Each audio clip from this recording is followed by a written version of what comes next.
You're a busy professional. You don't have time for fluff. You need strategies that work, and you need them fast. Welcome to Busy Pro Fast Wellness with me, your host, Alan Welsh.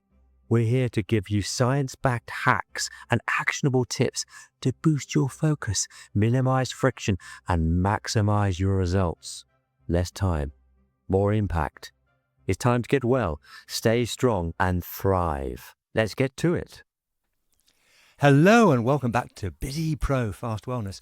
Today's guest believes the potential hindrance in your business is not your strategy, it's your brain.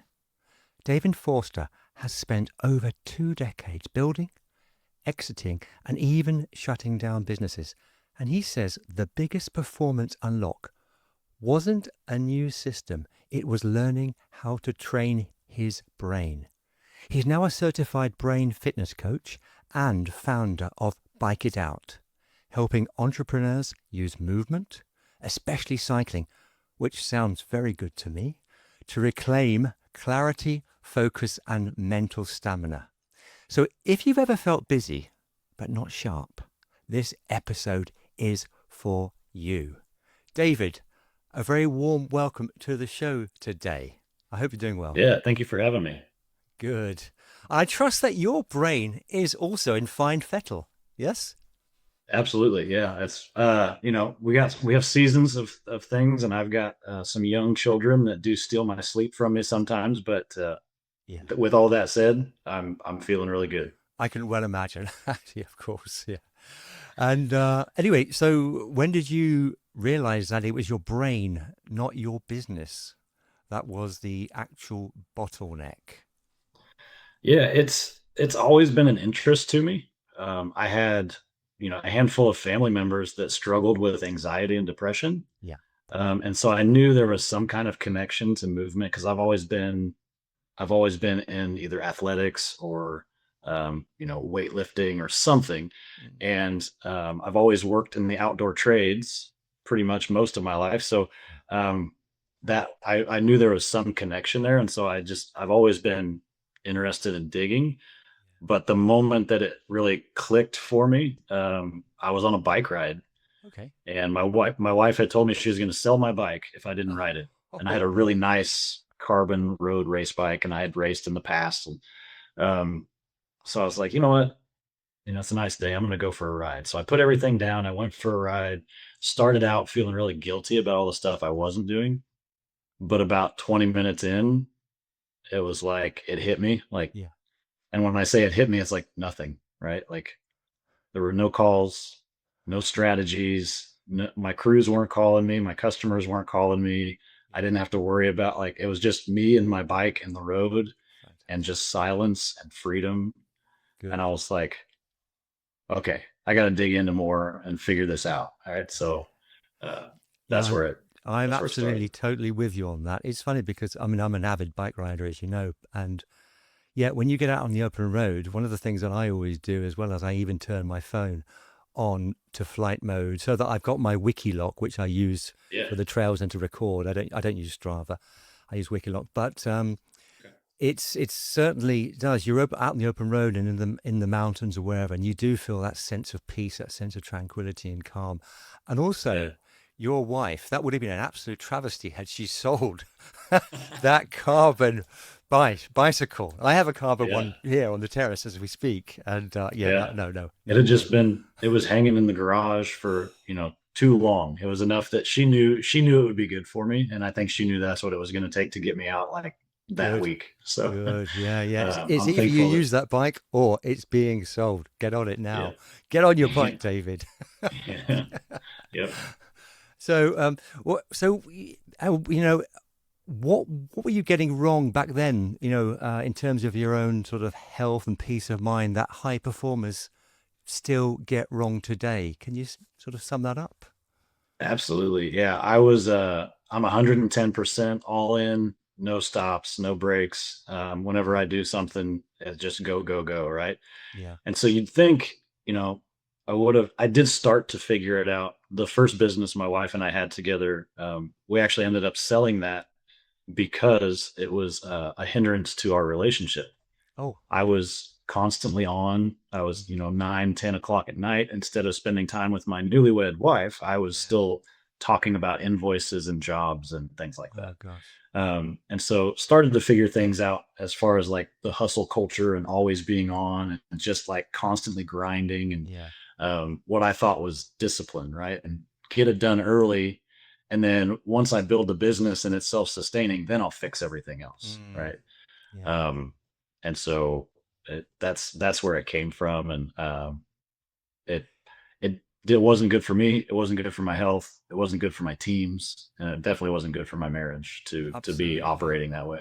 No, I mean, and so many people do fall into that trap, don't they? And they don't realize Yeah, because they're not aware of what's going on, and they're just in that hustle loop, yeah. continuing down through the aggressive road of just constantly being on all the time, and it takes a big jolt sometimes for you to realize what's happened. So I'm great that you were able to self-evaluate at that point and find a way Yeah. to get out of that. You don't want to be you know compromising your relationship as a result of a job. Get your priorities Right. right.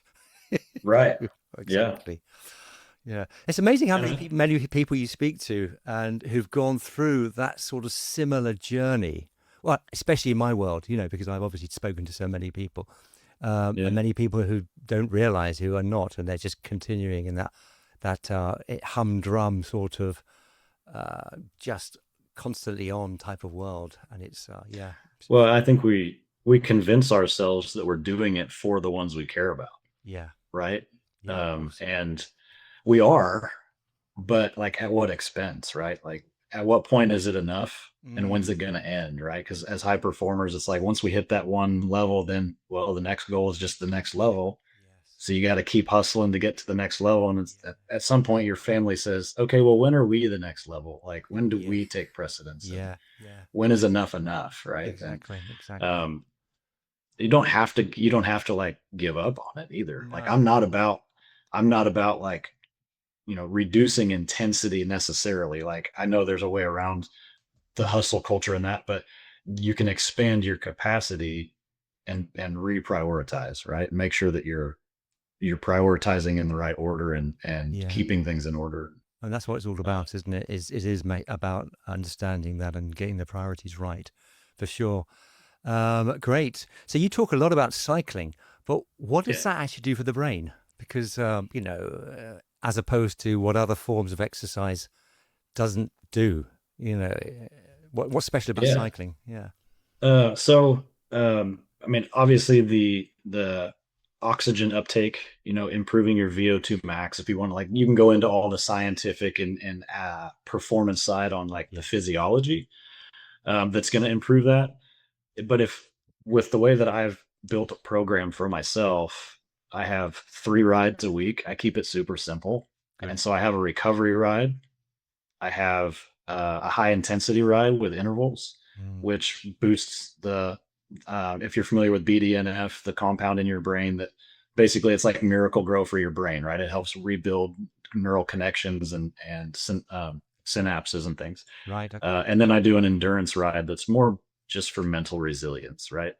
Brilliant. It doesn't have to be a long ride. I keep it tight for my schedule because I've got 2 young kids and I've got multiple businesses and all of that. So Yeah. um, even my endurance ride, if I schedule the workout right and I'm putting out the right amount of power in the right ways, I can get a 60-minute ride that's really going to push my endurance capabilities, and it just kind of keeps my head right. That's great. I mean, you've got it Yeah. structured there. You've kept it as frictionless as possible by structuring those three types of Yeah. rides in as well. I Yeah. mean, we have a schedule as well, which I do the more intensity, the high intensity, or the training more for the running Okay. in the past, especially because Yeah. I was very much into that. But for the riding, we have certain things that we'll do on a Tuesday and a Thursday, and then possibly on a Saturday as well. Yeah. So it's about three Yeah. times a week, but they're regular things, and we've got a whole selection of routes that we'll go along and do, and so we're aware of that. But I tend to put those high intensity bursts in as well at Yeah. times because you can do that in the route. So you do like what I call a fartlek, And the Okay. fartleck's a Swedish term. You obviously know it, and it's just for listeners out there where you just look at something in the distance, and you really go for pelt at that point to reach that point. So you're getting those Yeah. little intervals in at that Yep. point. Yeah. And there was a point, in fact, where before I got my carbon bike, my wife got a carbon bike, and I was using an aluminium one, and I couldn't keep up with her. So, well, I could, but I had to really push, Yeah. Yeah. and it was like, Yep. she's getting away again. And that was it. I was like, right, okay. And that was such high intensity at that point. I just went to the local cycle shop and said, look, guys, I need an aluminium bike. I can't carry. No, I need a carbon bike. I can't carry Yeah. on like this anymore. My wife, so my wife doesn't ride nearly as much as I do, but we went on a cycling vacation, and we were riding around in Kentucky Okay. and through the hills and the back roads of Kentucky, and she had chosen to do the e-bike because she knew that she didn't want to try to keep up with all of us on these 40-mile rides every day for Yeah. 5 days, and Yeah. she's like, "I'll take the e-bike," and there was a couple times she made me work for it where it's like I was giving it everything I had into a headwind, and all I could see was her just, Yeah. she had it on turbo and was just going, having a Yeah. good time. It was pretty fun, but Yeah. yeah, No, I mean, there's a time and a place for an e-bike. I do have an e-bike just to yeah, get to a rehearsal, which is about right, 15K. So I don't arrive with my trumpet on my back all sweating. So I use yeah, it like I would exactly, use a car. But yeah, that's what it's for. It's not for going out for, obviously on a proper ride. But I right, give my e-bike to my brother when he comes over here because he's okay, not a yep. cyclist, so he can Yeah, go that's out with for her to us. keep up with us for 40 miles. Like Yeah. it was a workout regardless for her, and but she was able to do it and enjoy it rather than Yeah. just suffering. So it was good. Exactly. And it means that other people can join you. You can give Yep. your bike to them and they can come out with you and great company, and that's another thing you can do. So yeah, Yeah. I am pro e-bike in that sense. Used in Yeah. the right way Cool. for sure. Yeah. Yep. Yeah. Good. And have you ever used a ride specifically to solve a problem? Yes. Okay. Yeah. And that's a lot of times I'll use my recovery rides that way. Okay. Um, Before I go ride, I write down either an obstacle or a problem or some question that I have that I'm really working through at the time.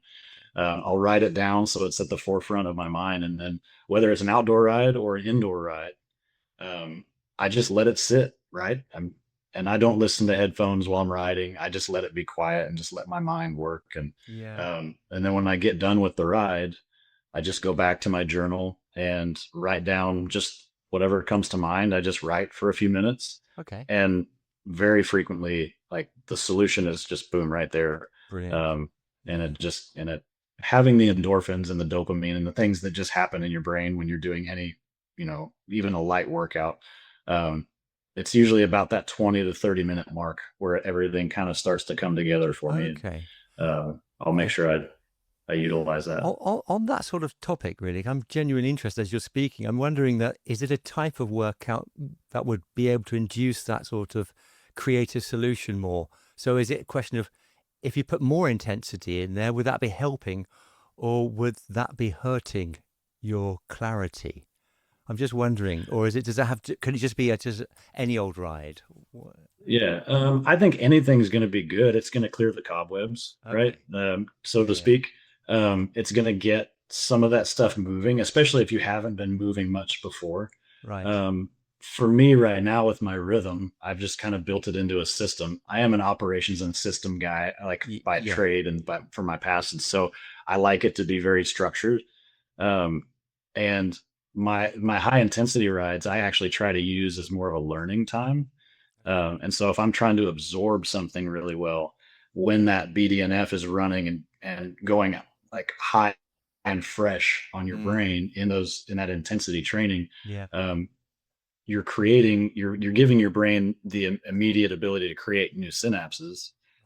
Right. Um, and if you're pumping it right then, if I'm listening to a book or a podcast or something around a subject I'm trying to absorb, Yeah. I've found it sticks way faster. Oh. And so I like, if I'm trying to problem solve, it's usually on my recovery or my Yeah. endurance rides. And if I'm trying to absorb something, I do that during my intensity training. Okay. Um, and I found it works amazingly well. Brilliant. All right. Thanks for that. It's interesting as well Yeah. that there's always a temptation, I have to say, that because I have to listen to so many podcasts, partly for my research, if I'm going to be having a guest or I'm guesting on a podcast myself, and I want to know as much as possible. So I tend to do that while I'm riding. I shouldn't probably do it as much as I do, but Get a it little is tempting. distracted and zone You out. might see the sort of the local police or the Guardia Civil here in Spain, and the distance. You sort of like, oh, go to get that those earbuds out quickly. So, Yeah, fair. yeah, I mean, is there a minimum sort of effective ride for a busy professional? Is there a minimum you could do, like something really quick? And if so, how long would that be?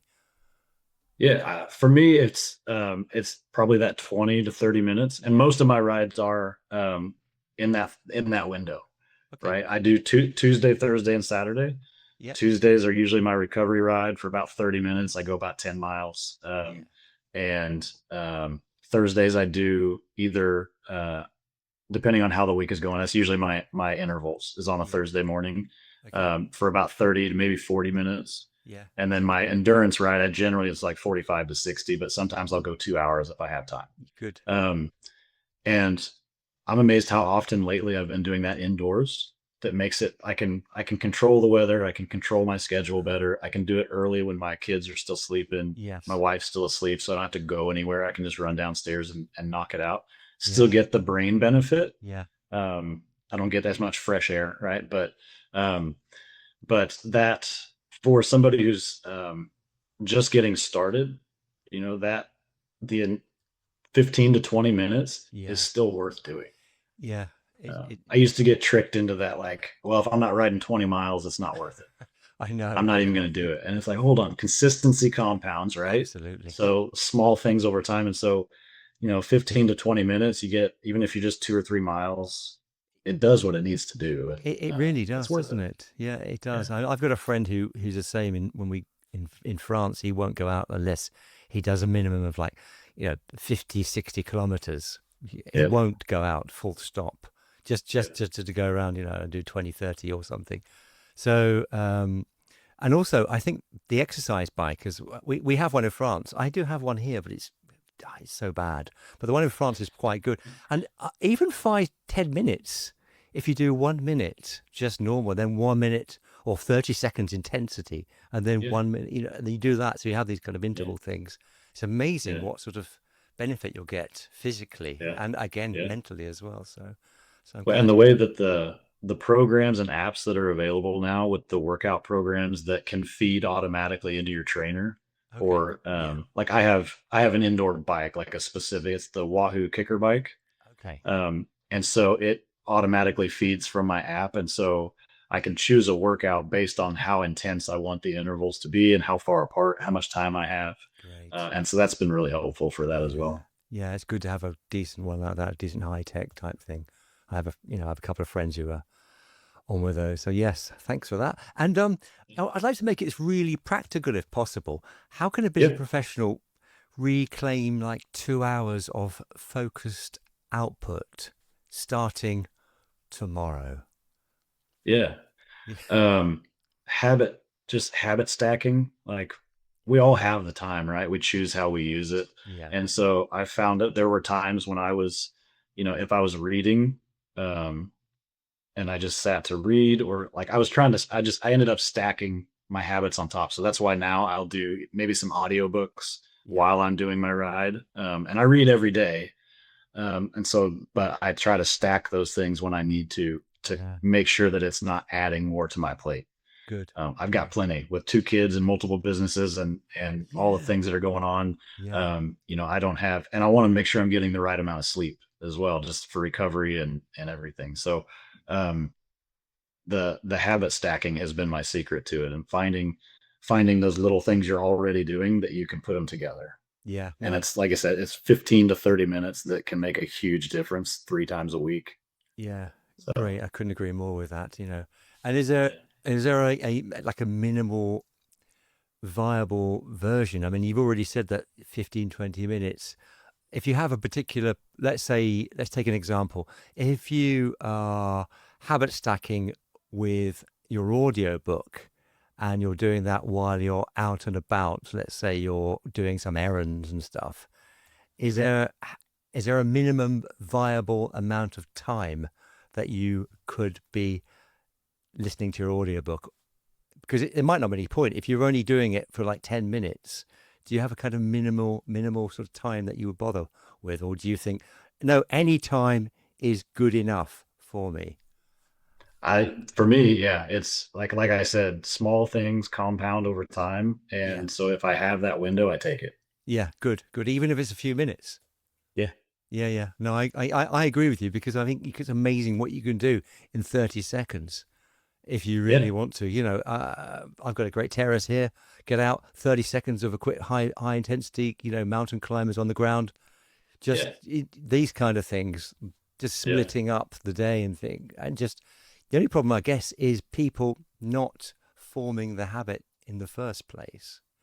Right. And I I thought think that, yeah, we get compartmentalized on like you said, if your friend won't go out unless it's at least 50 kilometers, like we're thinking like, well, unless I get a full workout in, I'm not even going to do it. yeah, And and they never I do. just decided, I decided a few years ago when we had our first child that I wasn't going to measure the outcome. I was just going to show up every day and do what I could, right? And I Good. just knew if I showed up and did something, Yeah. I didn't have to do a full workout that I felt like I just crushed everything. It was like, but I did a circuit, right? I Yes. did, even if it was just a body weight circuit, like you said, do some mountain climbing, did some push-ups, did, Mm. something. Then I had moved that day and I Yes. had, I love the phrase, exhaust the body to tame the mind. And so I had done one hard circuit and then my daughter got up and it's like, oh, I used to be, oh, she got up and now I can't finish. And now I'm like, you know what? I got one in and now I get to spend time with her. And Exactly. No, that's a it's what I'm there for great anyways. example. That is a Yeah. superb example because I have this morning routine which I've been doing for about 3 years, and you try different things out originally, and then you kind of boil it down. And I've got these regular sand exercises. Then I'll do some floor exercises, and if we have to take the train to get out or whatever, you've got to get on that train by 8:30. Sometimes you sort Yeah. of think, oh, I haven't got that much time. I don't have enough time, so I will literally spend 2 minutes doing all of the exercises. Yeah. The one that do about five of those. But I will pay homage to every exercise on those standing ones. And if I can get a quick, sitting on the ground one like a Russian twist or leg flutters in, Okay. I will do that. But it's even if Yeah. it's just like a couple of minutes, it's Yeah. keeping that habit going Yeah. that I think is really, really important. So yeah. Yeah. And that's when we keep the promises to ourselves. That's when we show up the best, right? That's when our confidence grows. Mm. That's when our belief in ourself grows. Yeah. And so even if it is 2 minutes, you still showed up, right? Exactly. Exactly. Yeah. 30 seconds. Something. Yeah. Something. Yeah. Anyway, great. I have a little section here which is a bit of a rapid fire. Like Okay. 60, 90 seconds, whatever. Okay. And so, what is the one thing killing focus that nobody ever talks about? There's so much stuff talked about, right? So, killing focus that nobody talks about. Uh, I mean, everybody's talking about dopamine hits, right? Yeah. I'll stay in that lane, but I'll say it's amazing how even if you're telling yourself, uh, you know, I'm not going to scroll, I'm not going to do this, right? And we're all looking through social media and trying to use it as a tool. Yes. And so we know that we shouldn't be, right? And we're using it as I'm a creator, not a consumer. Yeah. It's still there. Yeah. And I see so many posts and reels and videos talking about that exact thing. So everybody's talking about it, Mm. but we're still doing it and we're still utilizing it almost as a leverage point, Yeah. um, that we just don't listen to ourselves around it. It's kind of funny. Yeah, I know. We find ourselves falling into that trap. I mean, Hmm. I have a thing in the morning. I don't go anywhere near I really do keep to that. But I just, the first hour, no phone, nothing. It's Yeah, just not yeah, there, for sure. it's perfect. Okay, music or silence when you need to think? Musical, what is it? Yeah, sorry, music or Oh, silence when you need to think? silence. Okay, Yeah. Yeah. All right. Fine. Yeah. Good. Um, and what's the first move when your brain feels foggy? Move. I get up and if I'm just here at the office, I get up and I walk around the building or go out in the yard and just spend 2 to 5 minutes just moving and breathing. Yes. Yeah. Good. Yeah. Moving. Definitely. Fantastic. Short ride or long ride for mental clarity?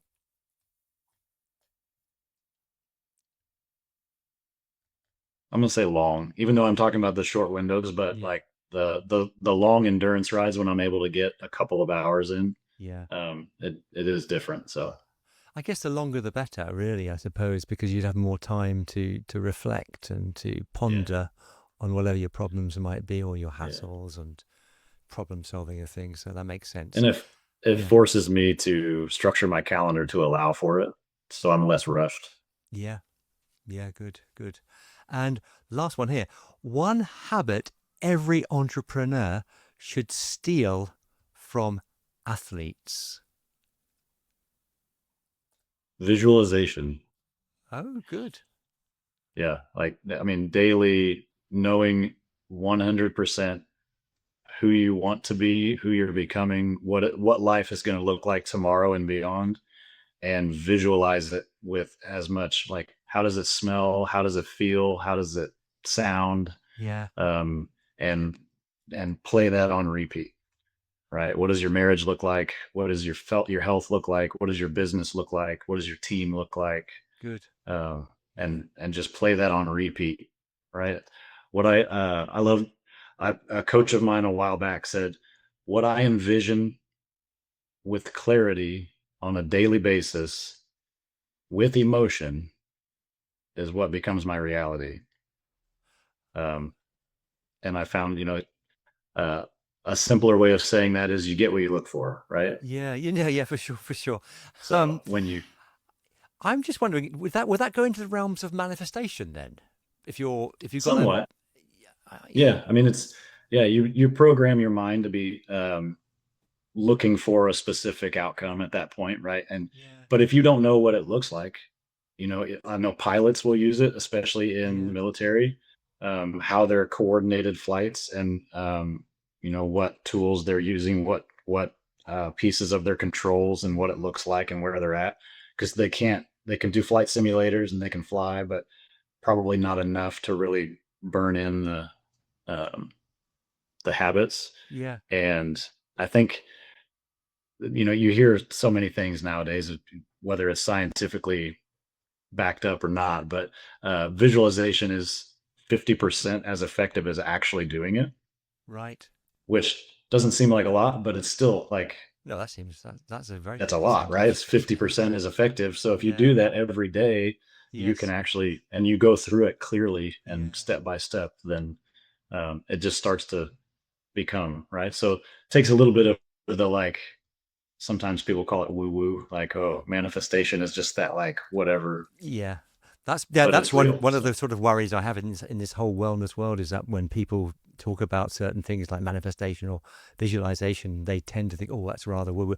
I have talked about it in my own podcast, my solo podcasts, and there's a very famous guy called the Silva method, Jose Luis Silva, who prescribed a type of method for you may well have heard of him, and I talked about that in a podcast, and I have tried it. It's not a habit I've actually got into, even though I've prescribed it, because I've been very candid about certain things that I mean I do the breathing activities very much mhm. and I do meditation, but I haven't quite formed the habit of visualization, but I have tried it off and on.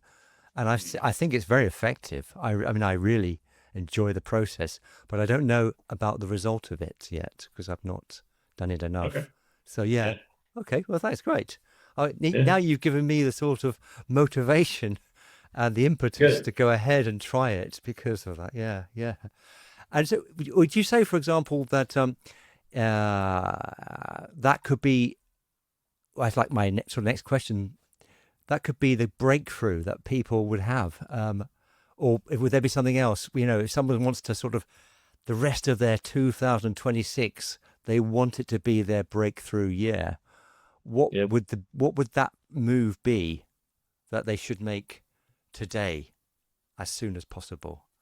What could it be? Um, I mean, the movement's the start. Yeah. I say build the foundation first and keep it simple and know, um, like I said a few years ago, that I stopped measuring the outcome as much. I Mm. have an outcome that I have in mind and I want to reach, and so I know the steps it'll take to get there, and then I Yeah. just measure, did I take that step today? Okay. As long as I'm taking the step, right? So don't worry about it 2026 being like now you can retire or something, whatever that is, right? It's like not going to be the only year you have left. No, no. But you can look back 20 years from now or when you're 80 years old Yeah. and say 2026 was the year that I turned the page and I made Yes. that change, right? Yeah, And for I sure. started building that foundation where I showed up every day and I Yeah. took a step every day. Yes. And so making this that next move is taking the first step Yeah. and taking the second step Yeah. and the Good. third step. Yeah. So Great. No, I yeah, couldn't agree more. That's really good. Thank you. So David, where can people reach you if they want to, check you out and get in touch with you? What's the best way to do that? yeah. Instagram is the easiest place. My handle on there is R David Forster, and my website is dforster.com. Okay, I will Um, put those so in the show notes. I'll find all that yeah, information, just put that straight into the show notes as well.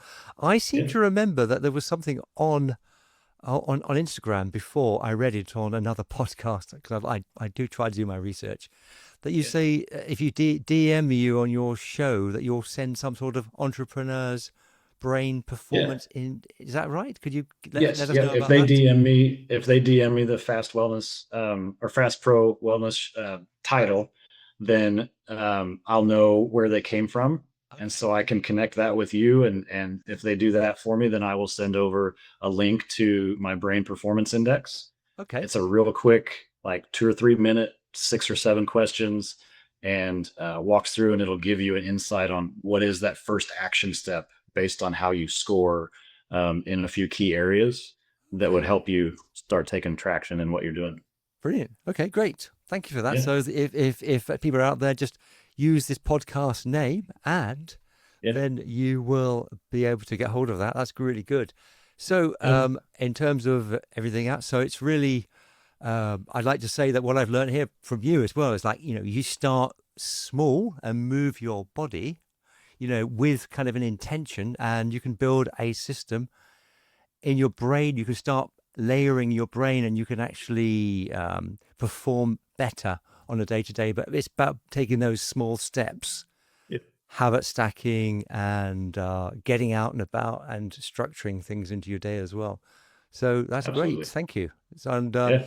is there anything else you'd like to add before we sign off, David? Is there anything else that's a burning thing you'd Um, like to mention? just a real quick thing, like Yeah. I'm right here with everybody building, and there's never a point where I just figured it out and now nothing ever bothers me, right? It's still there, and that's why I still do what I do, and that's why I share what I share. Yeah. Is chronic stress is a real thing. Mm. Depending on your personality, it can be more or less. And so if you're thinking you're going to fix it later, I'm just going to get this through this season and then I'll fix it later. Like, stop telling yourself that story and start fixing it. Like you said, what can you do today? When I finally made that decision, it changed everything for my family. And that's why I share what I share today. I got back from that bike ride and I told my wife, I got to share this with as many people as possible. Great. Yeah. Because it was amazing what it did for me. Yeah, it's great to have those kind of seminal eureka moments when all suddenly you realize and everything clicks at that moment. I know that it happened to me in 2023, but I won't go there now. But Yeah. I know what you're talking about. So Yeah. thank you for everybody here, and it's goodbye from David, and it's goodbye from me until the next episode of Busy Pro Fast Wellness. Goodbye. Goodbye. Well, that's a wrap. What I particularly liked about David was his wonderfully matter-of-fact approach. no drama, no grand claims. Just a man who has repeatedly reassessed his priorities, played to his strengths and found smarter, more efficient ways to move forward. From business and family life to cycling, brain fitness and performance, he's clearly gone through a series of transformations. And what struck me most is that he's still pushing the envelope, still learning and still looking to improve. A great conversation with a man who seems to understand that real progress isn't always about doing more. Sometimes it's about getting very clear on what truly matters and then consistently showing up for it. Thanks again, David. And that's everything from Busy Bro Fast Wellness. If you enjoy this content, please like it, please share it, and please write a review. It really helps those algorithms find the show. Until next week, take care and goodbye for now.